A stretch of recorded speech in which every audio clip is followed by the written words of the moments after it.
नमस्कार, भारतीस मराठी तडकामध्ये आपले खूप खूप मनापासून स्वागत आहे। आज आपण बनवणार आहोत शेवगाच्या शेंगाची रस्स्याची भाजी। खानदेशी पद्धतीने आपण ह्या शेवगाच्या शेंगा बनवणार आहोत। जी सीरीज आपण चालू केलेली आहे खानदेशी रेसिपींची 10 रेसिपी मी तुम्हाला दाखवणार आहे। त्यामध्ये मी ही एक रेसिपी ऍड केलेली आहे ती आता आपण बघत आहोत। मी शेवगाच्या शेंगा चांगल्या अशा साफ करून घेतल्या आहेत, म्हणजे त्यांच्या शिरा वगैरे सगळ्या काढून घेतलेल्या आहेत। मी या पद्धतीने मी या पाण्यात भिजवून ठेवलेल्या आहेत। जरा 5 ते 10 मिनिटं झालेली आहेत। आता आपण आधी या शिजवायला टाकून घेऊया। मी गॅसवरती कढई ठेवलेली आहे। आता आपण बघूया आपल्याला त्या शिजवायला कशा पद्धतीने टाकायच्या आहेत। आता आपल्याला कढईमध्ये 1 चमचा भरून तेल टाकून घ्यायचं आहे। तेल गरम झालंय। आता आपल्याला छोटा 1 चमचा जिरं टाकून घ्यायचं आहे आणि 2 ते 3 लसणाच्या पाकळ्या मी ठेचून घेतलेल्या आहेत। तशा या पद्धतीने आपण ह्या टाकून घ्यायच्या आहेत आणि थोडं लसूण परतून घ्यायचं आहे।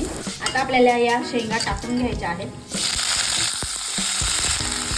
हळद टाकून घ्यायची आहे आपल्याला अर्धा चमचा आणि छान असं परतून घ्यायचं आहे। हे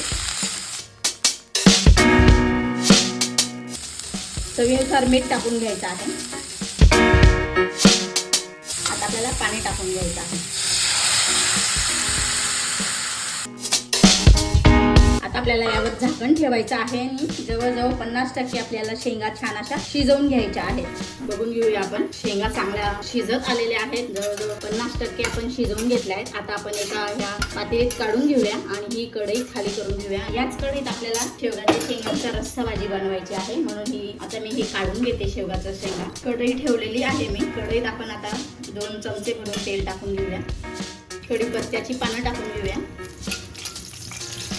आता आपल्याला ही खलबत्त्यामध्ये ठेचलेली चटणी मी लसूण, अद्रक आणि लाल मिरची पावडर मी छान अशी खलबत्त्यात ठेचून घेतलेली, कुटून घेतलेली आहे। म्हणजे जवळजवळ 9 ते 10 लसणाच्या पाकळ्या आणि अर्धा ते 1 इंच अद्रकचा तुकडा छान असं कुटून घेतलंय मी, खलबत्त्यात टाकून घेतलंय आणि छान गॅस मी बारीकच ठेवलेला आहे। छान भाजून घ्यायचं आहे आपल्याला।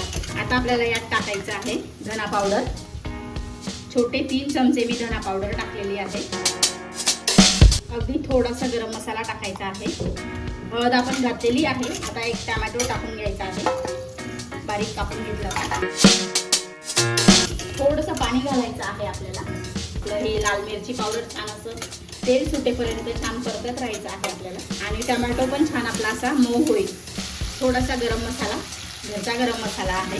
तेल छान असं सुटलेलं आहे। आता आपण शेवगाच्या शेंगा टाकून घेऊया। गॅस बारीक करूया।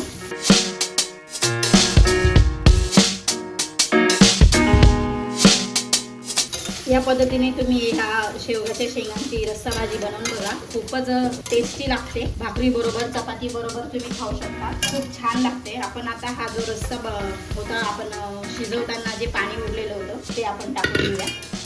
छान एक उकळी येऊन देऊया। मग नंतर आपल्याला पुढची प्रोसेस करायची आहे।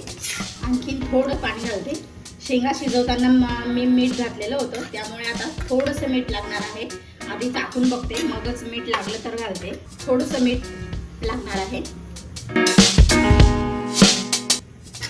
2 मिनिटं झाकून ठेवून घेऊया। बघून घेऊया आपण। रस्सा चांगला उकळायला लागलेला आहे। आता आपण यात टाकायचं आहे शेंगदाण्याचं कूट। जवळजवळ 2 ते 3 चमचे भरून मी शेंगदाण्याचं कूट टाकून घेणार आहे। बघा 3 चमचे मी शेंगदाण्याचं कूट टाकलेलं आहे। आता आपल्याला गॅस थोडा बारीक करायचा आहे आणि हे आता छान असं उकळू द्यायचं आहे। 7 ते 8 मिनिटांसाठी आपण शेंगा छान उकळून घेऊया।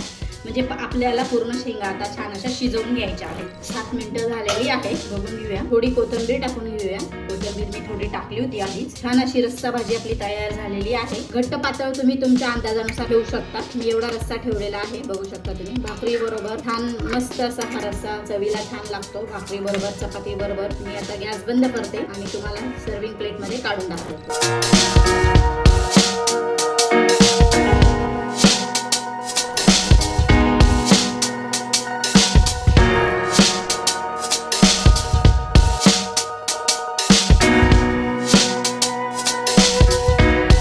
सोप्या पद्धतीने आपण खानदेशमध्ये ज्या पद्धतीने आपण ही रेसिपी बनवतो त्या पद्धतीने आपण ही रेसिपी बनवलेली खूप टेस्टी आणि खूप साधी आणि सोपी। भाकरी सोबत, चपाती सोबत तुम्ही खाऊ शकता। अगदी पोट भरेल पण मन भरणार नाही की चविष्ट ही शेवगाच्या शेंगांची भाजी तयार होते। एकदा ही रेसिपी नक्की बनवा।